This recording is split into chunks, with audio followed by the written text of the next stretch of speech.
Well, hello. Today is Friday, May 22nd, 2020.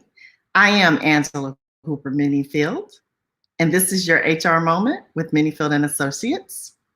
So today, as we get ready to end the week, I wanted to talk about something that's related to a recent topic, but I want to approach it in a different context.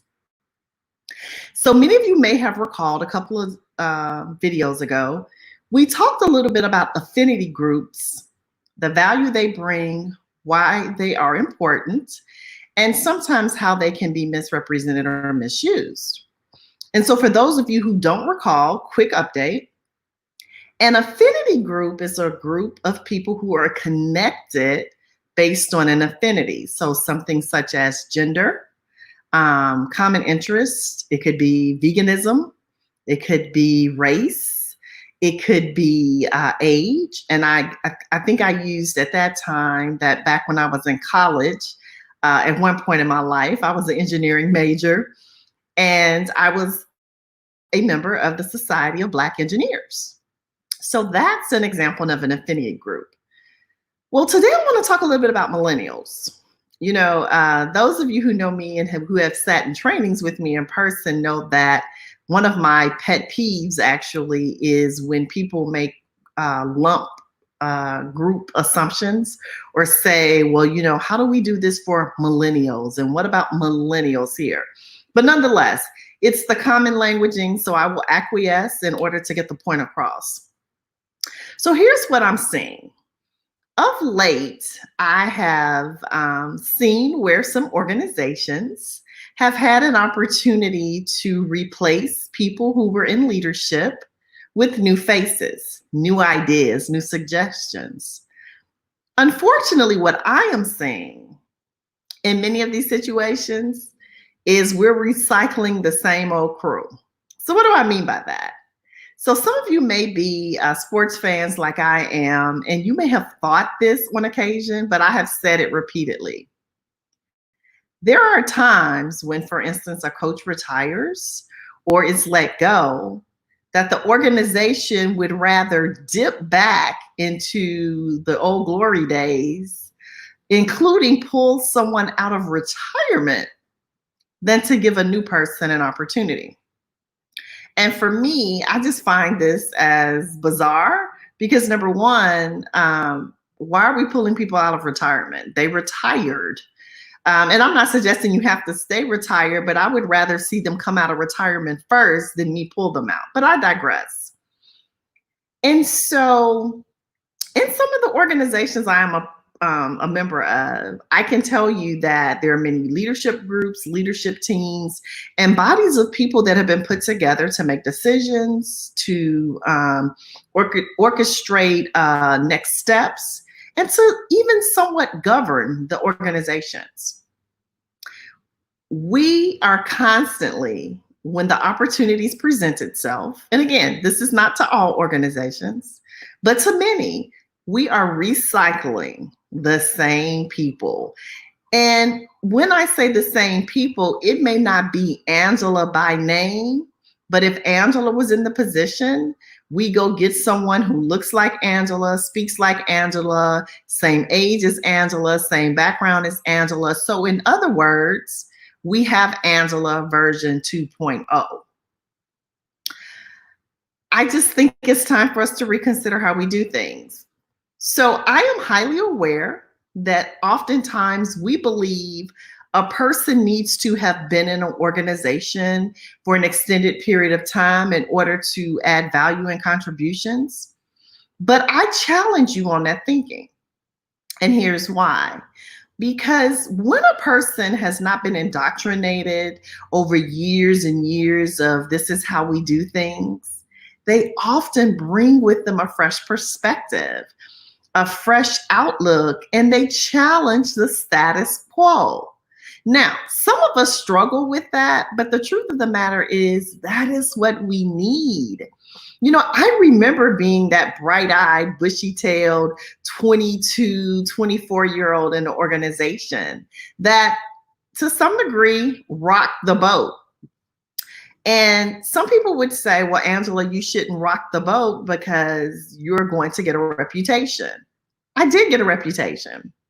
I got a reputation as someone that was passionate, someone that was a go-getter, someone who had fresh ideas. I was always diplomatic and respectful, but I did not hold my tongue, and I was passionate about the organization. And so when I even go back and look at my career within the federal government, I advanced pretty quickly. It took me a couple of years to get over the first huddle, and some of that was due to some medical issues.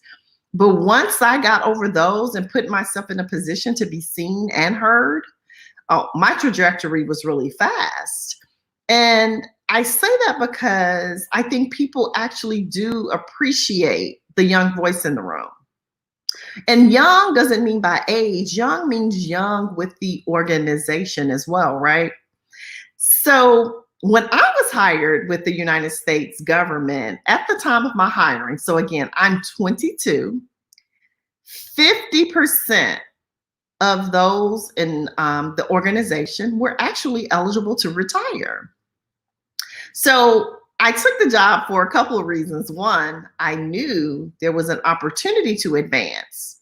But let's be very clear. Everybody who got hired with me 30 years ago, 31 years ago, they didn't get advanced. Some of those people are still in positions I was in 20 years ago. So don't assume just because people were eligible to retire that everybody got promoted. They promoted those who were qualified, and I was one of them. But I was able to be one of them because I was given an opportunity to demonstrate my leadership. Now, some of you may be wondering, well, Angela, why are you talking about this today? Well, partly because I just got off the phone with a young millennial that I work with. And then yesterday I had the honor and privilege, you may have seen my post, but I did a DISC assessment with a group of approximately 22-year-olds. All of them are seniors or recently graduated in the last week for the Newark College Institute. And whenever I'm around young people, I just get so excited and motivated because they have a different perspective. They have a different level of energy. And if we keep recycling the same people, a couple of things are going to happen. Some of our organizations are going to die. So what do I mean by that? Because when there is no fresh blood, no new ideas generating, what happens is the organization begins to fade away, as in there are others out there being disruptors and keeping up with technology and being innovative. And we're sitting back thinking we can rest on our laurels of our accomplishments from years ago. And it's not to say that people my age can't bring contribution or that we cannot add value, learn new technology and things like that. But what I am saying is this, is that such is still limited because I have a perspective of someone who grew up in the 70s and early 80s. I don't have a perspective of someone who grew up in the 2000s, right? And so if too, we know that some of our businesses are marketing and trying to attract those people, then why wouldn't we have people who represent those demographics in positions of leadership or influence, right? Because leadership isn't just positional. I can honestly tell you that I am a part of some committees and some groups where I am almost the young person in the room. Think about that for a second. I am 53 years old. And if I am viewed as one of the young voices in the group is not balanced. The group does not have people who have different perspectives and different solutions. And so one of the things that I did is, I can tell you what Angela says and you can take my opinion, and some of you do and some of you don't. But let's just talk about what the information says. And so there are some advantages of having millennials. One, they talks about they're intrinsically motivated, but cost effective, they're genuine, they're driven, they think outside the box. And that's the thing that I love. And so one of the young ladies that I was telling you about earlier, she and I were talking, and she is a new supervisor. And she was talking about how she needed to name her team. And it was so interesting. Cedric, you were hilarious. Okay, my twin brother, class of 85, don't play. But she was saying how they asked the supervisors to name the teams. And she came up with this creative name and this soliloquy of why they were naming that, and the description of it. It was so entertaining and engaging, and everybody loved it. But here's what I know. At 53, I would have come up with something, but it wouldn't have been that, because I don't have the same perspective and lens and energy. You know, I've been working over 30 years. And so there's just something to be said for that. And it's something to be said for someone who's fresh out of college and energetic and excited. We need all perspectives. We need all opinions. And when we continue to recycle the same old faces, the same old names, the same old mindset, even if it's in a different body, we're basically just being redundant. And I'm just telling you right now, your organization is going to die. It is going to die a slow, painful death, because these other organizations are bringing in fresh ideas and new people. The other thing about, you know, millennials is they collaborate, right? They're tenacious. They're optimistic. It's like, even after a bad day, oftentimes they can see the good, whereas some of us, having, you know, lived some period of time, we kind of can be cynics or viewed as cynical, right? And again, I'm not putting all of us in a group either, because I actually think I'm highly optimistic, but it doesn't negate the years of me saying, well, you know, I'll be optimistic. However, my past experience tells me that this is not going to work. I said that just yesterday in a conversation with my business partners, because I bring to the table the 30 years of skepticism that comes with me. Whereas somebody who's 23, they don't have that. And so it's good to have different perspectives in the room. Flexibility.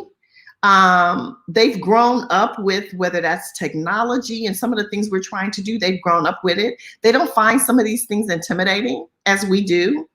They're really great at social media. And let's be honest, I am on Facebook highly intentional, because I am trying to leverage social media to grow my business. And for some of us, and we have a bunch of awesome people in our boot camp for the Black Entrepreneurs Institute, but these are some of the obstacles that some of us struggle with, because we didn't grow up with social media. It talks about they're charitable, they care about the big picture. The list goes on and on. And again, there are positive reasons to have someone from every demographic, every generation on your team.